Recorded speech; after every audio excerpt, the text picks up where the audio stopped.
Proseguimos, hay que decirle a la audiencia que nuestros entrevistados no se limitan a hablar durante el momento en el aire. La discusión sigue cuando salimos del aire. Como se quedó con cosas para hablar, va a introducir la cuestión de trotskismo, leninismo y estalinismo Marcelo Porco, que en los bloques anteriores fue cercenado como si nosotros fuéramos esposas en el uso de la palabra. O como si fuésemos estalinistas. Es una versión atenuada del estalinismo, ¿no? Periodismo. Bueno, sí, un poco sobre la nueva política económica, la NEP, y cómo siguieron el comunismo de guerra. Podemos tener distintas visiones o distintas formas de interpretarlo. Lo que sí me parece que la industrialización de la Unión Soviética era necesaria porque la estructura social e industrial era no estaba muy desarrollada la Unión Soviética y tenía que desarrollarse para poder crecer para que poder crecer la revolución, ¿no? El tema es cuáles fueron los métodos, porque evidentemente para un Estado socialista la economía planificada es fundamental para establecer que no haya hambre, que se den todos los recursos para poder seguir desarrollándola, pero el tema son un poco los métodos, ¿no? Si bien el comunismo de guerra fue un fracaso que llevó a una hambruna muy importante, también recordemos que Lenin, por ejemplo, una vez tomado el poder en uno de los congresos, dijo que el problema del campesinado decía que los bolcheviques me daban la tierra, pero los comunistas nos lo apropian, ¿no? Esa contradicción donde los bolcheviques después fueron los comunistas. Entonces el campesinado veía bien a los bolcheviques porque tenía una política de reparto de tierra, pero a la vez veía que los comunistas se la expropiaban. Y esa era la contradicción que planteaba Lenin. Perdón, ¿no? ¿En qué contextos los bolcheviques hacían la reforma agraria y en qué contexto los comunistas expropiaban la tierra? Y en la primera fase de la toma de la revolución era la tierra para los campesinos. Poco después en la NEP. En realidad hay una expropiación Paz y tierra, la consigna. Paz y tierra. Una expropiación de la producción, ¿no? Producían y después eso le daban mano al Estado. Producía y digamos, agarrar a las tierras de los grandes terratenientes y dividirlas entre el campesinado. El tema, bueno, esas políticas se hicieron mediante el terror. La discusión para mí había que realizar esas medidas y indefectiblemente sí, pero creo que la discusión que se puede dar entre el trotskismo sobre todo, o contra el estalinismo, o qué hubiese hecho Lenin, es más que nada cuáles son los métodos, porque uno siempre tiene que pensar que tiene que aplicar una medida que es necesaria, tiene, digamos, el poder del Estado para poder implementarla, pero creo que el Estado tiene que hacer o ver la forma de ganar a la mayoría, al menos de los sectores que intervienen en esas medidas, para que la apoye y vea un beneficio. Te hago una pregunta, ¿no? Pues me quedó parte del proceso del kirchnerismo me puso a mí a reflexionar mucho sobre la clase media y la crisis del campo también. Y empecé a leer a Hegel, la dialéctica del amo y del esclavo. Y yo reflexionando y no habrá sido que los campesinos querían las tierras para ellos ocupar el lugar del señor feudal y no para construir una sociedad distinta. Y no era un poco el esclavo que quería ser amo y después cuando dijeron no, pero vos esto no es para que vos seas amo. Bueno, pero esa es la discusión, por qué Marx plantea y ve en la clase obrera el motor para hacer la revolución. Es por el tema de la relación que tiene con la fuerza productiva. El obrero vende su fuerza de trabajo. También el campesinado la vende, o también tiene su tierra y a la vez está, digamos, a mano poder seguir teniendo los medios de producción y ser él el productor. Entonces, nunca una clase que piense como la clase explotadora o que tiene los medios para llegar a hacerlo, puede ser motor de un cambio que vaya contra sus propios intereses. Además hay que entender también la posición que tiene el marxismo clásico en relación a las clases. La clase media no existe en la teoría marxista, es una situación de transición entre la burguesía y el proletariado, y Marx llega a definirlo como una clase que tiene los pies en el barro y la cabeza en las nubes. O sea, son objetivamente trabajadores, pero se ven a sí mismos como burguesía. Por eso, digamos, esto que ocurre con los campesinos en Rusia, ¿no? Antes de la existencia de la Unión Soviética. Es más, Marx dice que la clase campesina es reaccionaria. Ni se hubiese imaginado, no hablemos de un proceso como el de Rusia, un proceso como el de China, donde la clase campesina fue el sujeto y el motor de esa revolución. O Vietnam. Sí, o las revoluciones en Centroamérica, como la nicaragüense. Claro, en todas, digamos, situaciones que están muy ligadas al campesino, a la tierra. Igual yo te quería señalar, ya que trajiste el ejemplo del conflicto del campo, recordá cómo el conflicto del campo fue monolítico en contra de las medidas, y cuando empezó a ver el sector, digamos, más ligado a la clase media, que la 125 lo hubiese beneficiado, se fue abriendo y se fue partiendo al frente del campo, ¿no? De todas las federaciones que agrupaban a los pequeños y medianos campesinos, cuando vieron, no, si el precio de la soja sube, me bajan las retenciones, ¿por qué estuvimos en contra de esto? Y es ahí donde se partió el frente. Bien, sigamos hablando del tema central. ¿Vos tenés algo más que agregar a la cuestión de trotskismo, estalinismo y leninismo? No, simplemente pensar que es muy difícil plantear qué hubiese pasado si Lenin hubiese estado vivo, o si en vez de vencer Stalin hubiese vencido Trotsky, sobre todo porque todos nosotros pertenecemos a disciplinas de las ciencias sociales, y plantear hipótesis... Historia contrafáctica. Claro. No es Es la idea del programa. No es eso. No es hacer historia contrafáctica, sino ver cómo actuaron, qué dijeron y cómo actuaron. No, pues me quedé pensando con esto que hablaba Marcelo.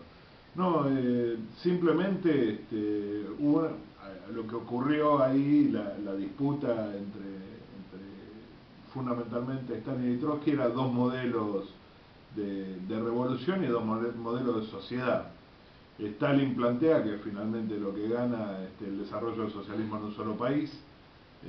Todas las fuerzas políticas del mundo, fundamentalmente los partidos comunistas, al servicio del desarrollo del socialismo en la Unión Soviética, y bueno, eso lleva a que se cometan errores como lo que hablamos la semana pasada, perdón, no la semana pasada, sino el programa pasado. El mes pasado. La postura, por ejemplo, del Partido Comunista Argentino en relación a la dictadura militar y el alineamiento de la dictadura militar como uno de los países que quiebra el bloqueo de venta de granos a la Unión Soviética, ¿no? Se producen este tipo de cuestiones en relación a esto. En relación bueno, Lenin planteaba la mirada clásica de Marx y de Engels del desarrollo de la revolución, que es también, lo hablamos el mes pasado, el desarrollo de la revolución mundial, fundamentalmente en los países más avanzados, en Alemania e Inglaterra, y el fracaso de la revolución en Europa, que se da en el 21-22, ya como bien decía Jorge, Lenin no estaba en condiciones de salud de poder analizarlo, porque él en el año 19 recibe un atentado que lo deja mal y termina muriendo en el 24, en enero del 24, aparentemente de secuelas que le produjo ese atentado. Y la postura de Trotsky era el desarrollo de la revolución en forma permanente, y la Fundamentalmente, él se oponía a la Alianza de Obreros y Campesinos y planteaba la necesidad de una revolución pura proletaria, ¿no? El tema es, yo creo que tiene que ver con esta postura de visualizar al campesinado como una clase reaccionaria, ¿no? Fundamentalmente de pequeña burguesía. Más o menos. Ya se me está ocurriendo, antes de darle la palabra a Jorge para que hable de este tema, se me está ocurriendo un tema que podemos retomar en el próximo bloque. ¿Se puede decir que con el estalinismo se produce una subordinación de los partidos políticos de izquierda y los partidos comunistas a las necesidades de la defensa del Estado soviético? Lo dejo como pregunta, le toca a Jorge. Sí, te doy la respuesta sí, porque el caso del Partido Comunista Argentino. No, pero habla de lo anterior, No, eso no, después del ahora voy a próximo eso. bloque, habla de lo El anterior. caso, pero él lo citó y yo, digamos, corrijo, que tenía que ver con una política, de la política del Partido Comunista Argentino, que era de la época de Kískaro, francamente dependiente de la Unión Soviética. Se estornudaba la Unión Soviética y se recibían todos los comunistas latinoamericanos, y el argentino ni te cuento, con peligro de neumonía. Pero lo que voy es a esto. Lo que creo que todo es oleada de liderazgos del año 19 y 20, llámese un Gramsci, Trotsky, Lenin, digamos toda la oleada de, obviamente, Rosa Luxemburgo, estaban muy influenciados por la idea de una especie de, terminaba la guerra, venía algo que decía basta a las guerras y basta el capitalismo, era todo muy claro, la culpa la tiene el capitalismo, hay que terminar con el capitalismo. Por eso el 18 al 20 en Múnich y Berlín, y lo matan a Yevne y a Rosa. Pero lo matan los socialistas, ¿no? Que estaban gobernando. Friedrich Ebert era el ministro del Interior. Correcto. Entonces, lo que voy es a esto. Yo creo que todos creían en esa oleada, en el 19 y 20, me parecía que se abrían los consejos. Los soviets en Rusia eran un anticipo de toda Europa sovietizada, y entonces Europa sovietizada era el momento superior de la faz de la historia. Pero eso fue 19 y 20. También Gramsci tuvo tiempo de repensar todo eso y rápidamente empezó a corregir estas lecturas. Pero yo creo que esa revolución los produjo a todos ellos, desarrolló ideas, pero el que mejor entendió la cosa fue Lenin, porque Lenin era un revolucionario, pero al mismo tiempo tenía los tiempos, el paso a paso de las masas, una comprensión del paso a paso de las masas, que a veces el revolucionario no debe ser alguien que, un poco con lo que uno lo escuchaba al último Fidel, y no tenía, cuando dijo no hay más revoluciones como la que hicimos nosotros, decía Fidel. Chao. Y eso se lo dijo a los del caiga quien caiga en su momento. Por eso.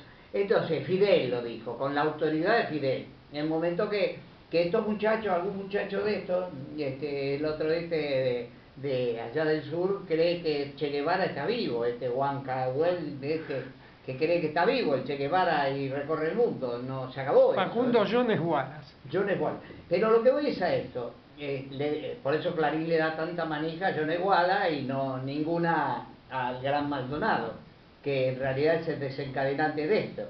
Entonces, lo que yo voy es a esto. Creo que Lenin era eso, era el que entendió el paso a paso, el segundo a segundo de la revolución y comprendió cuál era los tiempos que se abrían después, inmediatamente después de la guerra. Lenin lo comprendió. Los otros autores son tipo importantes, ¿viste? Trotsky creó un ejército rojo, no es un pequeño detalle, ganó una guerra civil, no es, defendió a Rusia, qué duda queda de esto, y creó un ejército. Y como señaló Patricio en Facebook, fíjense cómo se mezcla la historia con la realidad de las nuevas tecnologías, el Photoshop stalinista lo borró en su momento de la iconografía soviética. Es cierto, publiqué las fotos. A Trotsky. Claro. Sí, publiqué las fotos que se iban cayendo, una foto que apareció después Stalin solo, en una foto que había como 10 y... Lo sacaron. He publicado fotos de Lenin hablando, por ejemplo, y Trotsky al lado, y la misma foto desaparecía Trotsky. Entonces yo creo que todos ellos son productos de esa revolución. El problema es que nos dice la historia los 10 años después. Y esta es la pregunta, porque la clase obrera alemana estuvo con la guerra en el 14 y Recién al final de la guerra empezó a resistir empezó a combatir en Berlín recién y combatió bien, mal, regular, pero salieron miles de trabajadores a confirmar la idea que decía Rosa y de alguna manera Gramsci y Engels, pero sobre todo en Marx. Engels hubiera dicho otras cosas, pero cuando estaban las acciones, Engels era un luchador y un tipo que sabía de armas y de relaciones de fuerza, era un cuadro excepcional.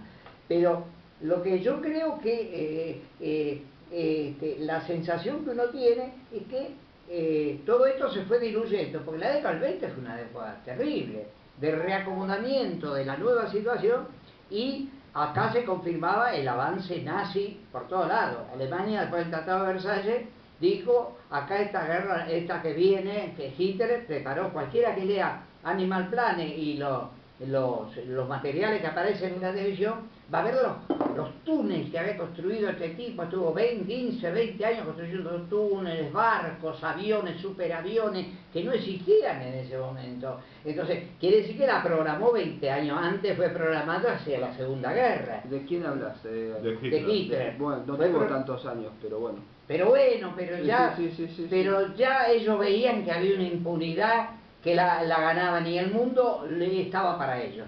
Entonces, yo creo que fue la reacción que hizo Alemania a la derrota del 19. Entonces, yo creo que y tuvieron muy ahí nomás de perder una guerra. Si no se pega un viraje Churchill a la guerra, que dice con los rusos que entren a Berlín, todo, incluido Eisenhower, todos los rusos. No podemos hacer historia contrafáctica, no podemos saber qué hubiese pasado si no hubiese habido el giro de Churchill, y yo tengo una posición en ese punto, que la mayor opresión va a generar necesariamente algún tipo de resistencia popular, como lo demuestran las distintas resistencias que hubo en Italia, que hubo en Francia, que hubo en otros países, o sea en que... la misma Alemania, ¿no? Las Rosas Blancas, hubo movimientos de resistencia civil muy fuertes, ¿no? Movimiento de las Rosas Blancas. Y yo como historiador no puedo dejar de hacer sentir mi homenaje a Marc Bloch, que era un hombre grande, que tenía más de 70 años y se unió a la resistencia francesa, a sabiendas que ningún resistente estaba más de 3 meses sin caer bajo la Gestapo, con el destino que tenía un militante que cayera bajo las fauces de la Gestapo. Marcelo, ¿querés decir algo en este bloque? Vamos a un corte musical y lo dejamos para previamente el quiero decir una breve palabra. Yo primero le daba la palabra a Marcelo, pero quería decir una palabra. En un bloque anterior, Patricio dijo que Lenin como un vuelo de paloma. No, perdón, ese fue Jorge. Claro, perdón, lo dijiste Yo vos. hubiese dicho vuelo de halcón, no vuelo de paloma. En la tradición adjudica... El halcón y la paloma estaban. Un brillo. La